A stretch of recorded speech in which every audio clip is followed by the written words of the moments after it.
Hello little learners, कैसे हैं आप सब लोग। मैग्नेट ब्रेन्स में आपका स्वागत है।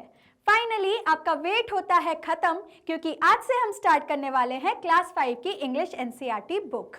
आपकी इंग्लिश जो एनसीईआरटी बुक है उसका नाम है संतूर और उसका कवर पेज कुछ ऐसा दिखता है। आपकी इस बुक में टोटल 5 यूनिट्स हैं। हर यूनिट के अंदर एक पोयम और एक स्टोरी है। हम सारी पोएम, सारी स्टोरीज को इजी वे में समझेंगे और पढ़ेंगे और सारी एक्सरसाइजेस को बहुत ही इंटरेस्टिंग तरीके से सॉल्व करेंगे। तो चलिए देखते हैं पहली यूनिट क्या है और उसमें कौन सी स्टोरी, कौन सी पोएम है। स्टूडेंट्स, आपकी पहली यूनिट का नाम है लेट्स हैव फन और उसके अंडर आपका चैप्टर 1 है पापा स्पेक्टिकल्स। अब इस वाले जो पोएम है, ये वाला जो चैप्टर है, ये एक बहुत छोटी सी ह्यूमरस पोएम है जिसमें बेसिकली क्या दिया गया है कि ये एक लाइट हार्टेड पोएम है about a father who frantically searches for his lost spectacles only for his child to discover they are on his forehead the entire time। ये जो स्टूडेंट्स पोएम है ये एक बहुत ही फन और ह्यूमरस पोएम है जिसमें एक फादर अपने स्पेक्टिकल्स ढूंढ रहे होते हैं, अपना चश्मा ढूंढ रहे होते हैं और फाइनली उनको लास्ट में यही समझ आता है, मतलब जो उनका बच्चा होता है वो उनको ये बताता है कि पापा आपके जो स्पेक्टिकल्स हैं, आपके जो चश्मा है वो तो आपके सर पर है। वो पूरा रूम छान लेते हैं, पूरा रूम ढूंढ लेते हैं अपने स्पेक्टिकल्स ढूंढने के लिए, चेयर के नीचे, टेबल पर, सब पर, और फाइनली उनका बच्चा उन्हें बताता है कि जो आपके स्पेक्टिकल्स हैं वो तो आपके फोरहेड पर हैं। इस वाली पोएम में हम ये पढ़ेंगे। आगे देखते हैं चैप्टर 2 में हमें क्या दिया गया है। यूनिट 1 का चैप्टर 2 है गॉन विद द स्कूटर।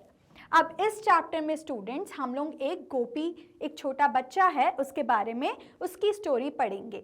उसमें क्या होता है कि वो अपने गार्डन में बैठा रहता है और उसको एकदम से एक आवाज़ आती है और उसे वो एक हॉकी बॉल मिलती है अपने गार्डन में। Instead of keeping it, Gopi goes to the playground to find its owner and ends up playing a fun hockey game with his friends, learning about honesty and friendship। मतलब कि students इस वाले chapter में हम लोग एक छोटे बच्चे की कहानी पढ़ने वाले हैं जिसका नाम है गोपी। वो अपने बालकनी में बैठा रहता है, गार्डन में बैठा रहता है और उसे गार्डन में एक आवाज़ आती है। जब वो देखता है तो उसे एक हॉकी की बॉल दिखती है।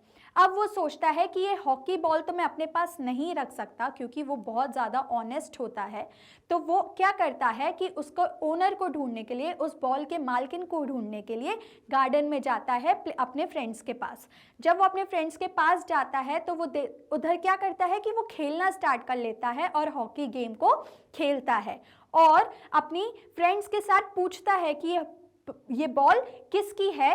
फिर वो लोग आपस में डिस्कस करते हैं और आखिरी में ऐसा होता है कि वो खेल रहे होते हैं और उनका बॉल दूर कहीं चला जाता है, एक स्कूटर पे जाकर गिर जाता है और वो जो स्कूटर है वो रोड क्रॉस कर रहा होता है और वो अपने साथ उनके बॉल को भी ले चला जाता है। इस कहानी में हमें ये बताया गया है।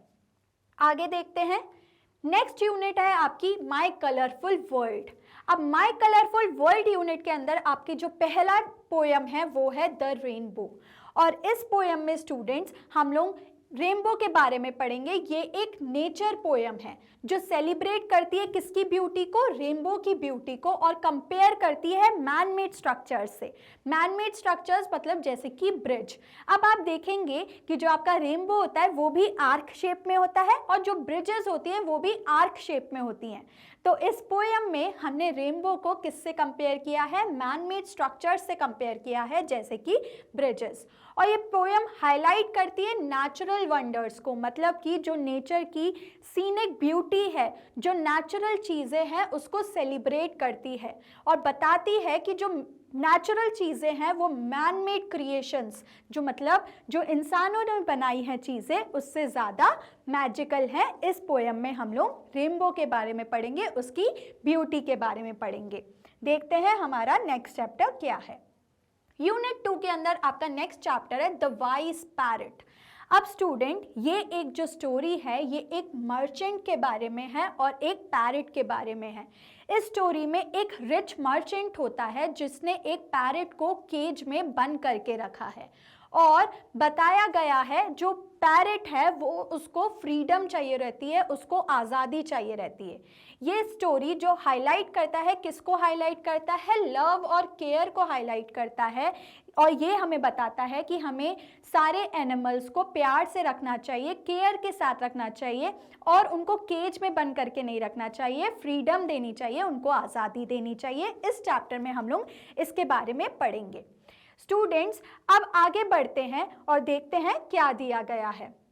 अब स्टूडेंट्स, जैसे कि आपकी जो संतूर बुक है उसमें हर यूनिट के बाद आपको एक सेल्फ असेसमेंट दिया गया है। हर 5 चैप्टर्स के बाद एक सेल्फ असेसमेंट है।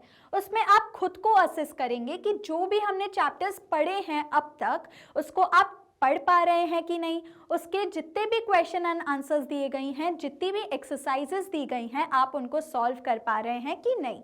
इस सेल्फ असेसमेंट 1 में हम वो देखेंगे। देखते हैं हमें आगे क्या दिया गया है। यूनिट 3 है वाटर। अब यूनिट 3 अंडर है जिसका नाम है वाटर, उसके अंडर आपका पहला चैप्टर है द फ्रॉग। ये एक स्टूडेंट्स एक पोयम है। इस पोयम में हमें फ्रॉग के बारे में बताया गया है कि फ्रॉग का लाइफ कैसा है, मतलब वो कैसे रहता है, उसकी हैबिटेट क्या है, उसके कैरेक्टरिस्टिक्स क्या है, मतलब उसके फीचर्स क्या हैं। और ये पोयम हाईलाइट करती है कि जो हमारा फ्रॉग है वो कहाँ पे है, उसकी एबिलिटी है कि वो दोनों पानी और लैंड दोनों पर रह सकता है। वो कौन से हंटिंग मेथड्स यूज़ करता है, वो कैसे रहता है, वो कौन सी साउंड निकालता है, ये हमें सब कुछ बताया गया है, एक फ्रॉग के बारे में बताया गया है। तो इस वाली पोयम में हम लोग फ्रॉग के बारे में पढ़ेंगे। देखते हैं हमें आगे क्या दिया गया है। चैप्टर 6 का नाम है व्हाट अ टैंक। स्टूडेंट्स, यहाँ पे हम लोग टैंक के बारे में पढ़ेंगे। टैंक क्या करता है कि ये वाला जो चैप्टर है ये हमारा कल्चरल सिग्निफिकेंस पे फोकस करता है। इसमें हमें ये बताया गया है कि जितने भी वाटर टैंक्स होते हैं उनकी यूनिक डिज़ाइंस के बारे में, मतलब कि बेसिकली इस वाले चैप्टर में हमारा किस पे फोकस किया गया है, रूरल पंजाब पर। और ये हाईलाइट करता है कि कैसे टैंक्स बनाए जाते हैं, किस किस शेप में बनाए जाते हैं, कैसे जितने भी उनके ओनर्स हैं हर टैंक उनकी स्टोरी बताता है। ये वाले चैप्टर में हम लोग ये समझने वाले हैं। देखते हैं हमें आगे क्या दिया गया है। नेक्स्ट यूनिट है आपकी अप्स एंड डाउन और आपकी यूनिट 4 का पहला चैप्टर है गिल्ली डंडा। ये भी स्टूडेंट एक पोयम है जिसमें हम लोग गिल्ली डंडा गेम के बारे में पढ़ेंगे।